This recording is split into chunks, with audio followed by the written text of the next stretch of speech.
This is where the current trade tensions become more interesting than simply Trump imposed another tariff. The bigger question is whether we're watching the architecture of globalization change. The Reserve Bank of Australia, which is similar to the central bank or Federal Reserve in most countries, notes that the United States has implemented new tariffs affecting dozens of trading partners, including China, the European Union, and Australia, while uncertainty around U.S. trade policy remains significant. At the same time, countries are spending enormous amounts trying to build domestic industries, semiconductors, clean energy, defense, critical minerals, battery manufacturing, advanced technology. Everyone wants resilience. Everyone wants good jobs. Everyone wants strategic independence. But if every country simultaneously decides it wants to buy less from everyone else, something has to give. India offers another interesting example. India has spent years trying to expand domestic manufacturing. Its enormous population gives it something many countries don't have: a huge internal market. Companies can potentially manufacture inside India for Indian consumers. But India also needs exports, imported technology, energy, and global investment. So like many emerging economies, it has to balance two ambitions: build more at home and remain connected to the world. That balance is becoming one of the defining economic questions of this decade. Germany faces a different problem. Its industrial model historically benefited from relatively affordable energy, highly competitive manufacturing, and enormous export markets: cars, machinery, chemicals, industrial equipment. But when energy becomes more expensive and major trading relationships become less predictable, the economics of manufacturing change. A factory doesn't care about political slogans. It cares about electricity, gas, labor, materials, transport, financing, and customers. Change enough of those numbers, and eventually someone asks whether the factory should still be there. And that's how trade policy can reach employment.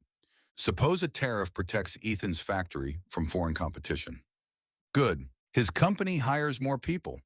Workers benefit. The town benefits. But suppose Ethan's factory also imports components. Now those become more expensive. Perhaps the factory raises prices or reduces investment. Meanwhile, another country retaliates against Ethan's exports. Suddenly, the same tariff that protected one part of the economy hurt another. This is why trade policy produces such passionate arguments. There are real winners. There are real losers. And they're often not the same people. For consumers, the calculation can be equally uncomfortable. Globalization gave households access to products at prices previous generations could scarcely imagine: televisions, clothing, furniture, electronics, appliances. But part of that affordability came from extremely complicated international systems. Raw material from one country, component from another, assembly somewhere else, shipping across an ocean, warehousing somewhere else, final sale in your neighborhood.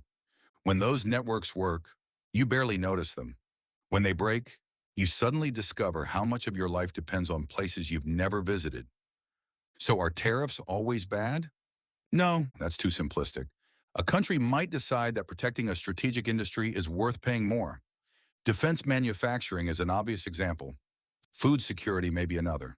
Critical infrastructure, semiconductors, medicines, energy. There are things societies may reasonably decide they don't want to depend entirely on foreign suppliers for. But here's the part politicians don't always emphasize. Economic security has a price.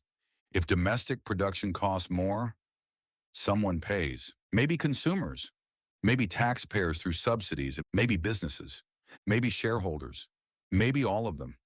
That doesn't automatically make the policy wrong. It means we should be honest about the trade-off. And the same principle applies personally. People often think economics is about finding free solutions. It usually isn't. It's about deciding which cost you're willing to accept: cheap imports or greater domestic production, lower prices or more redundancy, efficiency or resilience, open markets or strategic independence. None of those choices is completely free. So what does this mean for you? You probably can't influence trade negotiations between Washington and Ottawa. You can't reopen a shipping route. You can't control oil prices. but you can understand where your financial vulnerability comes from. If your household budget is already stretched, global price shocks hurt more. If nearly all your income is committed to fixed expenses, you have less room to absorb higher food, energy, or transport costs. If your career depends heavily on one industry exposed to international trade, trade policy matters more to you than it does to someone working in a mostly domestic service industry. And if you invest, geography matters, industries matter, supply chains matter, politics increasingly matters. The world economy isn't becoming irrelevant to personal finance.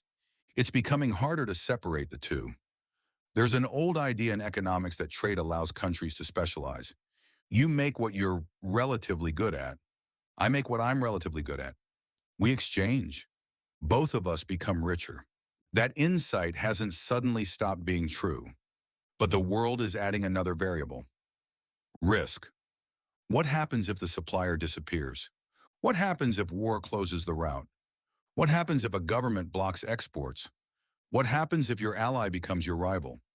What happens if a pandemic closes the factory?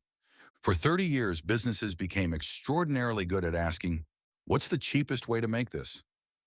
The next 30 may increasingly require another question. What's the safest way to make sure we can still get it? And safety, like convenience, has a price. That's why I think the US-Canada negotiations happening right now are worth watching, even if you live nowhere near North America.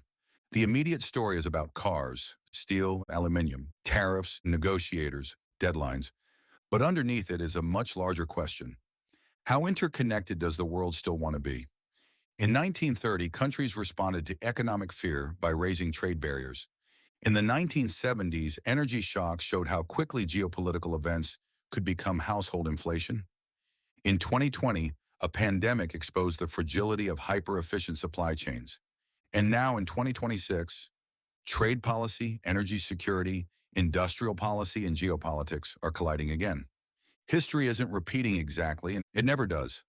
But some of the trade-offs are remarkably familiar. Perhaps the next phase of globalization won't disappear. It will simply become more selective. Countries may still trade enormous amounts, but increasingly ask, who are you? Are you an ally? Is this product strategic? Can we produce it ourselves? What happens if the supply disappears? And that could produce a world that is more resilient in some ways, but also more expensive in others.